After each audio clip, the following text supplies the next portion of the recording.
नमस्कार, आपका स्वागत है आपके परिवार स्टडी टेक्निक में। दोस्तों कैसे हैं आप लोग? उम्मीद है कि अच्छे होंगे और अपनी तैयारी अच्छे से कर रहे होंगे। दोस्तों पिछली वीडियो में हमने पढ़ा था कि विशिष्ट बालक, और उसी विशिष्ट बालक के आगे आज हम उन्हीं बालकों के प्रकार में पढ़ेंगे प्रतिभाशाली बालक। देखिए पिछली वीडियो में हमने बताया था आपको, ध्यान से थोड़ा सा हम लोग समझते हैं कि बताया था कि विशिष्ट बालकों के प्रकार, विशिष्ट बालक कितने प्रकार के होते हैं। तो विशिष्ट बालक होते हैं दोस्तों आपके कितने प्रकार के। यहाँ देखिए, प्रतिभाशाली बालक, मानसिक रूप से मानसिक दृष्टि से पिछड़े बालक, पिछड़े बालक, शारीरिक विकलांग बालक।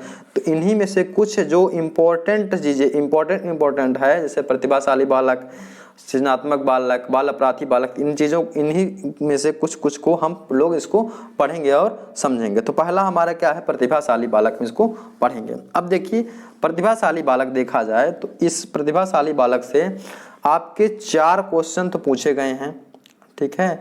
2 क्वेश्चन आपके अति लघुत्तरी और 2 क्वेश्चन लघुत्तरी पूछे गए हैं। इसके बाद आपके यहाँ से 3 बहुविकल्पी पूछे गए हैं, ठीक है। तीनों क्वेश्चन ये देखिए आपको स्क्रीन पर धीरे धीरे एक एक करके आपको दिखाई पड़ रहे होंगे। चलिए तो अब हम लोग शुरू करते हैं क्या, प्रतिभाशाली बालक। तो आप लोग पढ़े थे कि विशिष्ट बालक कौन से बालक होते हैं? ऐसे बालक होते हैं जो सामान्य बालकों से अलग व्यवहार करते हैं, वो विशिष्ट बालक कहलाते हैं। और उन्हीं विशिष्ट बालकों का एक प्रकार हमारा प्रतिभाशाली बालक कहलाता है, ठीक। अब देखिए प्रतिभाशाली बालक किसे कहते हैं? एक ऐसा बालक जो सामान्य बालकों से श्रेष्ठतर होता है, अर्थात जो सामान्य बालकों से कुछ अच्छा करता है, जो सामान्य बालक जैसा वर्क करते हैं उससे अच्छा काम करता है, उससे सामान्य बालक से ज्यादा क्या होती है, उसकी बुद्धि लब्धि होती है। क्या होता है कि एक प्रतिभाशाली बालक की बुद्धि लब्धि क्या होती है, सामान्य बालकों से ज्यादा होती है। कोई भी कार्य जो उसको दिया जाएगा उसको वो सामान्य बालक से जल्दी करके कंप्लीट कर लेगा। और अगर कोई भी उसको कार्य साधारण दिया जाएगा, मान लीजिए पढ़ने में उसको कोई क्वेश्चन दे दिया गया, बहुत आसान सा क्वेश्चन दे दिया गया जो सामान्य बच्चों को दिया जाता है, तो उसमें असहज महसूस करेगा। असहज महसूस करने का मतलब है कि वो उसमें उसको मजा नहीं आएगा करने में क्वेश्चन को। जैसे बोलते हैं नहीं यार मजा नहीं आया, तो उसको मतलब इंटरेस्टिंग वे के साथ नहीं करेगा। जैसे क्वेश्चन कोई देगा वो आराम से कर लेगा, जल्दी समय में कर लेगा, कम समय में, बहुत बड़ा सा क्वेश्चन रहेगा तो भी वो कम समय में कर लेगा। तो उसको अपने लेवल का क्वेश्चन नहीं मिल रहा, इसलिए वो असहजता महसूस करेगा। तो इसी को हम कहते हैं प्रतिभाशाली बालक। उम्मीद है आपको समझ में आ गया होगा। क्या होता है, सामान्य बालकों से श्रेष्ठ होते हैं, बुद्धि लब्धि ज्यादा होती है। अरे ज्यादा कितनी होती है? 120 से ज्यादा होती है।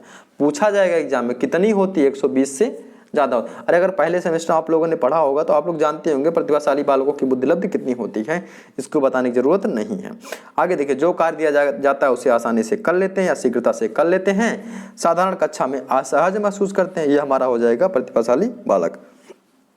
अगर एक परिभाषा देख लिया जाए स्किनर एवं हरीमन के अनुसार क्या होता है, प्रतिभाशाली बालक क्या होते हैं, तो प्रतिभाशाली शब्द का प्रयोग उन 1% बालकों के लिए किया जाता है जो सबसे अधिक बुद्धिमान होते हैं। तो ये परिभाषा आप लोग थोड़ा ध्यान रखिएगा कि प्रतिभाशाली बालकों शब्द का प्रयोग उन 1% बालकों के लिए किया जाता है जो सबसे अधिक बुद्धिमान होते हैं। तो उम्मीद है कि आपको समझ में आ गया होगा प्रतिभाशाली बालक किसे कहते हैं, ठीक है। अब देखिए प्रतिभाशाली बालकों की पहचान आप कैसे करेंगे। तो प्रतिभाशाली बालकों की पहचान करने के लिए हमको क्या है, ढेर सारे हम परीक्षण करेंगे, उनके ऊपर टेस्टिंग करेंगे, जिसके अनुसार हम उनकी पहचान कर ले जाएंगे। तो पहला हमारा इसमें आ जाएगा बुद्धि परीक्षण। बुद्धि परीक्षण में शाब्दिक बुद्धि परीक्षण, अशाब्दिक बुद्धि परीक्षण।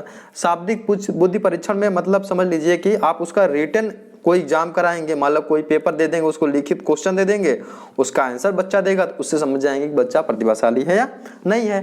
अशाब्दिक बुद्धि परीक्षण मतलब क्या हो जाएगा, उसका इंटरव्यू करेंगे, साक्षात्कार करेंगे, वहां से आपका हो जाएगा अशाब्दिक बुद्धि परीक्षण। सामूहिक बुद्धि परीक्षण, यहाँ देखिए सामूहिक बुद्धि परीक्षण में क्या हो जाएगा कि मतलब मान लीजिए कि बच्चे से मतलब कई लोगों को एक साथ बैठा करके उसका लिखित अगर शाब्दिक परीक्षण करेंगे तो सामूहिक शाब्दिक परीक्षण हो जाएगा, व्यक्तिगत रहेंगे तो व्यक्तिगत शाब्दिक परीक्षण हो जाएगा, फिर सामूहिक अशाब्दिक परीक्षण करेंगे, फिर व्यक्तिगत अशाब्दिक परीक्षण करेंगे। तो ये आपको समझ आएगा। बुद्धि परीक्षण मतलब उसको कुछ क्वेश्चन देंगे उसके लेवल का करने के लिए, उसके अकॉर्डिंग हम उसका क्या करेंगे, परीक्षण कर लेंगे। उसी प्रकार से अचीवमेंट टेस्ट या निष्पत्ति विधि से उसका परीक्षण कर सकते हैं। अभिरुचि परीक्षण कर सकते हैं, मतलब उसका इंटरेस्ट किस में है, उसको देख करके आप समझ सकते हैं ये बच्चा प्रतिभाशाली है नहीं है। संबंधित बालकों से सूचनाएं, उसके जो आसपास के उसके रहने वाले बालक हैं तो उनसे आप ये पूछेंगे कि ये बच्चा किस तरह से व्यवहार करता है, कैसे रहता है, कैसे क्वेश्चन सॉल्व करता है, कोई चीज़ कैसे थिंकिंग करता है। तो वहाँ से अवलोकन भी दिया। आप कुछ नहीं करें, बच्चों के बारे में अपने से अवलोकन कर रहे हैं, देख रहे हैं, देख देख के समझ रहे हैं कि कैसा बच्चे का व्यवहार।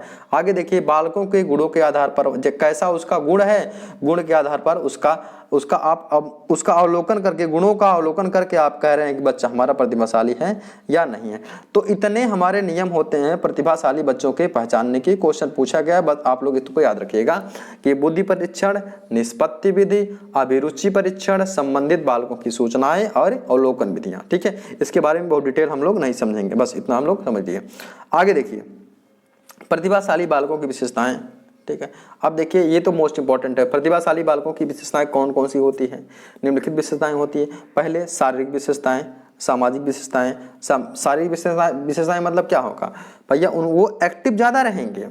ठीक है, एक्टिव ज़्यादा रहेंगे, उनका समाजीकरण, भैया बच्चा का प्रतिभाशाली है, IQ लेवल उसका ज़्यादा है तो क्या होगा, एक्टिव ज़्यादा होगा, किसी भी कार्य को करने के लिए ज़्यादा एक्टिव होते हैं। शारीरिक सामाजिक विशेषताएं ज़्यादातर क्या होते हैं, सामाजिक होते हैं। संवेगिक विशेषताएं क्या होते हैं, संवेगों पर अधिकतर नियंत्रण करते हैं, लेकिन अगर उनके लेवल का क्वेश्चन या उनके लेवल की कक्षा नहीं हुई तो क्या करते हैं, चिड़चिड़ापन महसूस करते हैं। इसको आप लोग ध्यान दीजिएगा, चिड़चिड़ापन महसूस करते हैं। बौद्धिक विशेषताएं, भाई बुद्धिलब्ध ज़्यादा होती है। लिंगी विशेषताएं, ठीक है, लिंगी विशेषताएं क्या होता है कि मतलब वो बच्चे मतलब सीखने में, ठीक है, कोई भेदभाव नहीं करते हैं, बच्चे सीखने में अच्छे होते हैं। ठीक है, तो ये आप लोग ध्यान रखिएगा, बस यहीं से पूछा जाएगा डायरेक्ट, ज़्यादा कुछ के बारे में कुछ नहीं एक्सप्लेन किया जाएगा।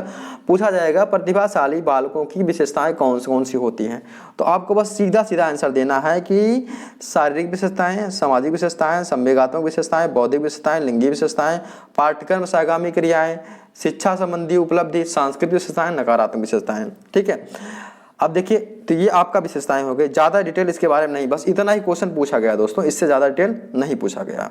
अब देखिए आगे हम देख लेते हैं क्या है प्रतिभाशाली बालकों की शिक्षा। अब देखिए, जैसा कि आप लोग समझते हैं कि प्रतिभाशाली बालकों का क्या होता है, IQ लेवल ज़्यादा होता है। तो जब ज़्यादा होता है तो उनको क्या करता है, उनका जो मतलब उनको जो शिक्षा देने का प्रक्रिया है वो सामान्य बच्चों से थोड़ा हट के अगर दिया जाएगा तो वो बच्चे ज़्यादा जो है वहाँ से सीखेंगे। ठीक है, तो अब देखिए क्या होता है, प्रतिभाशाली बच्चों के लिए शिक्षा का सफल कार्यक्रम वही हो सकता है जिनका उद्देश्य उनकी विभिन्न योग्यताओं का विकास करना। क्योंकि भैया सामान्य बच्चों की तरह वो नहीं सीखते, उनका सीखने का कुछ अलग नज़रिया होता है। ठीक है, तो क्या होता है आगे देखिए, इनके बच्चों के प्रतिभाशाली बच्चों के लिए शिक्षा की व्यवस्था कैसे होती है। प्रतिभाशाली बच्चों के लिए अवसरों की समानता। ठीक है, इनको मतलब इनका सीखने का लेवल भाई ज़्यादा है तो अच्छे टाइप के क्वेश्चन इनको दिया जाए, इनके चुनौती भरे क्वेश्चन नहीं दिया जाएगा तो ये बच्चे अपने को असहज महसूस करेंगे। ठीक है, विशेष एवं समृद्ध पाठ्यक्रमों के अंतर्गत शिक्षा, इनका ऐसा पाठ्यक्रम हो जो इनके माइंड लेवल का, IQ लेवल का क्वेश्चन हो तो ऐसा हो जाएगा। असामाजिक आदतों को रोकना, बुरी संगति से रोकना, बुरे कार्यों को करने से रोकना, क्योंकि इनका IQ लेवल ज़्यादा है तो ये गलत संगति में जाएंगे तुरंत सीख जाएंगे। आगे देखिए, सर्वांगीण विकास पर बल देना, तो ये ऐसे बच्चों का क्या होना चाहिए, जो है सर्वांगीण विकास पर बल देना चाहिए। संस्कृत की शिक्षा देनी चाहिए और सामान्य बच्चों के साथ भी शिक्षा देनी चाहिए, लेकिन सामान्य बच्चों के साथ शिक्षा देनी चाहिए लेकिन इनको थोड़ा इन पर विशेष ध्यान दे करके आगे बढ़ाने की कोशिश करनी चाहिए। आगे देखिए, पाठ्य सहगामी क्रियाओं का आयोजन, सामाजिक अनुभवों का अवसर दिया जाना चाहिए और प्रोत्साहन प्रदान, सबसे ज़्यादा इंपॉर्टेंट है प्रोत्साहन और योजना विधि द्वारा शिक्षण, विशेष विद्यालयों में शिक्षा, विशेष कक्षाओं की व्यवस्था। अब देखिए, अगर बच्चा क्या है हमारा प्रतिभाशाली है तो दो व्यवस्था जरूर होना चाहिए कि 3-4 यहाँ देखिए, योजना प्रोत्साहन प्रदान किया जाना चाहिए, योजना विधि द्वारा शिक्षण किया जाना चाहिए, विशेष विद्यालयों में शिक्षा दिया जाना चाहिए और विशेष कक्षाओं की व्यवस्था करनी चाहिए। और देखिए सबसे इंपॉर्टेंट ये है, समय समय पर विशेष निर्देशन परामर्श प्रदान करना चाहिए। ठीक है, तो ये आपसे डायरेक्ट क्वेश्चन पूछेगा, इसमें कुछ ज़्यादा डिटेल नहीं पूछेगा प्रतिभाशाली बालकों को शिक्षा किस प्रकार से देना चाहिए। ठीक है, तो कैसे देना चाहिए, बस आप लोग बस इसको ध्यान रखिएगा। हम PDF आपको प्रोवाइड करा देंगे टेलीग्राम चैनल पर, बस आप लोग एक बार इसको पढ़ लीजिएगा। ठीक है, कैसे कैसे आपको दिया जाता है। ठीक है, उम्मीद आपको समझ में आ गया होगा। चलिए आगे देखते हैं। आगे देखिए दोस्तों, अब हमारा ये पूरा प्रतिभाशाली बालक हमारा हो गया कंप्लीट। तो अब आगे हमारा नेक्स्ट वीडियो में हम लोग पढ़ेंगे क्या, धीमी गति से सीखने वाले बालक। ठीक है, यहाँ से भी अच्छे खासे क्वेश्चन पूछे जाते हैं। तो दोस्तों उम्मीद है कि वीडियो पसंद आएगा। इसमें दोस्तों समझने वाला कुछ नहीं था, डिस्कशन करने वाला कुछ नहीं था, सब चीज़ें रटने ही वाली थी। इसका हम PDF प्रोवाइड करा देंगे, इसको आप लोग रट लीजिएगा। देखिए जो चीज़ समझाने वाला होता है हम सोचते हैं कि आपको उसको समझा दिया जाए, रटने की आवश्यकता ना पड़े। ठीक है, तो आप लोग ज़्यादा से ज़्यादा समझने की कोशिश करेंगे तो सही रहेगा, फिर रटेंगे तो काफ़ी चीज़ें भूल जाते हैं। ठीक है, तो समझने की कोशिश करिएगा और PDF हम आपको प्रोवाइड करा देंगे, वहाँ से आप उसको जो है एक बार देख करके याद कर लीजिएगा, जो चीज़ें याद करने लायक होंगी। तो दोस्तों वीडियो देखने के लिए बहुत बहुत धन्यवाद। इसी तरह से अपना प्यार बनाए रखिए, मिलते हैं नए वीडियो में, तब तक के लिए अपना ख्याल रखिए। जय हिंद, वंदे मातरम।